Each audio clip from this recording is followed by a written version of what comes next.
Nebraska State Senator Tommy Garrett announced he'll introduce a bill that would eliminate gun-free zones in the state. Right now, those zones include hospitals, churches, sporting events, schools, and college campuses. Oh, tell us, what is considered a weapon on campus then? Is it just guns? No, it's not just guns. According to the weapon policy, guns, explosives, and knives with blades longer than 3 inches can all be considered weapons. And Erica, if the ban were to be lifted on campus, how would UNLPD's operations change? UNLPD told us that their role is to enforce the law. So if the law changes where weapons are allowed on campus, it wouldn't really change how they're going to act or operate, but it would just change the law that they enforce. I'm here with Jennifer Rooney, one of the conference organizers. Jennifer, thank you so much for being here with us today. Tell me a little bit about how this conference got started. Well, actually, the Professor Gary Keppel got a grant for the conference, and he's kind of the host putting it on. If you want more information or interested in learning more, you can visit the website www.mobileme-u.com. November is a month that brings awareness to one of the deadliest diseases worldwide. Capital City Underground reporter Erica Nett has the story. It's the 6th leading cause of death in the United States and kills more than prostate and breast cancer combined. It can't be slowed, prevented, or stopped, and affects over 5 million people worldwide. One UNL student was 14 when he found out that his grandpa was one of those 5 million people. In 2005, my mom told me he had Alzheimer's, and I didn't really know what it was. Now, 10 years later, Alex Washa knows exactly what that reality is like.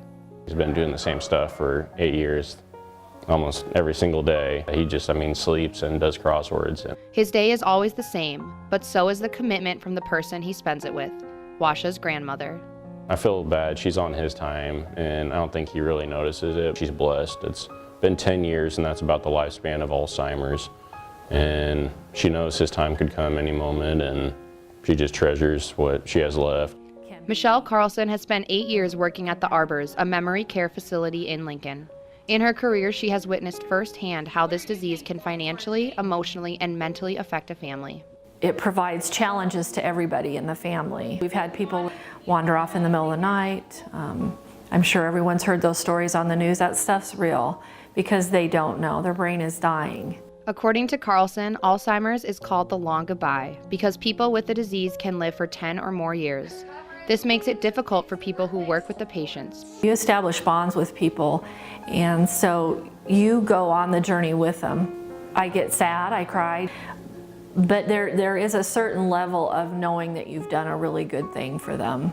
This disease doesn't just take memories, it takes people. Mothers from daughters, sisters from brothers, and a grandfather from his grandson. I guess I haven't heard him say my name in probably since he was diagnosed. But for Washa, the worst part about the disease is that he never got to know who his grandpa was before he was diagnosed. He does a lot for the community, and he's helped a lot of people out. They just say, I wish you got to really know your grandpa. For Capital City Underground, I'm Erica Nett. Recent mass shootings in Savannah, Georgia and San Bernardino, California yesterday made us here at Capital City Underground take a closer look at gun safety on campus and in Lincoln. Here's reporter Erica Nett live at the Union with the story. Thanks, Connor and B. Just last month, Nebraska State Senator Tommy Garrett announced he'll introduce a bill that would eliminate gun-free zones in the state. Right now, those zones include hospitals, churches, sporting events, schools, and college campuses. On Tuesday, UNL's faculty committee passed a resolution that supports the current weapon ban on campus, but also opposes any legislation that would allow for the removal of the ban. The Faculty Senate made its opinion very clear Tuesday night. Out of the approximately 40 staff members in attendance, only 2 voted against the resolution. According to the current president of the Faculty Senate, John Bender, the Senate doesn't support the bill because it would not support the university mission.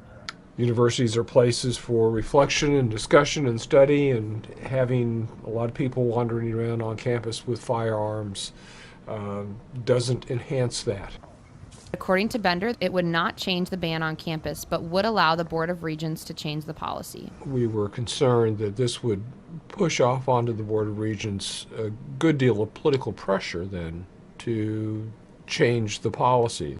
Currently, no dangerous weapons are allowed on campus. However, UNL Police Department does offer free storage for students, staff, and faculty who would like to keep their weapons on campus. Officer Dave DeBelka explains the process of storing weapons at UNL. So it's actually very simple for those students that do choose to bring their firearms, whether it's for hunting or sporting purposes.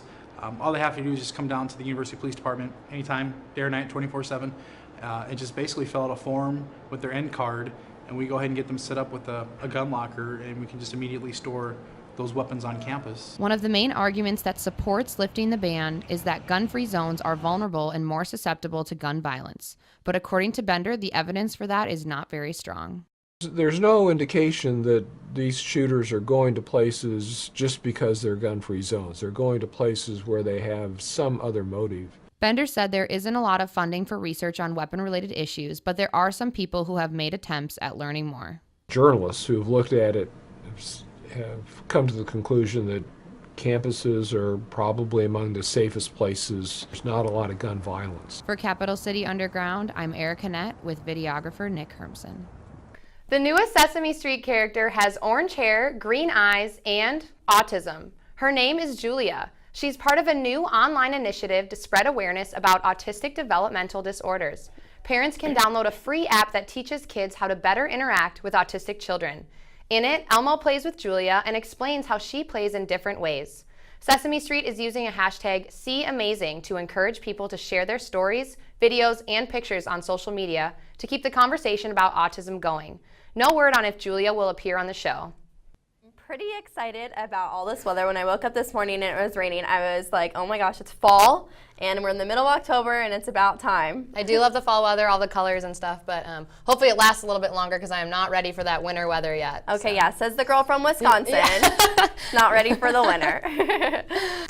Well, that's all the time we have. We will be back in 2 weeks on December 3rd for our final show because next week is Thanksgiving. Yes, and one of my favorite holidays. You know, I'll tell you guys and you, for everyone to know, I actually have a pair of khaki pants with an elastic waistband. No, you don't. Because you still have to look nice, but still be, you know. And you only bring them out for Thanksgiving? Right. Anyways, thanks a bunch, guys, for being here with us. We'll see you on December 3rd. Have a great night.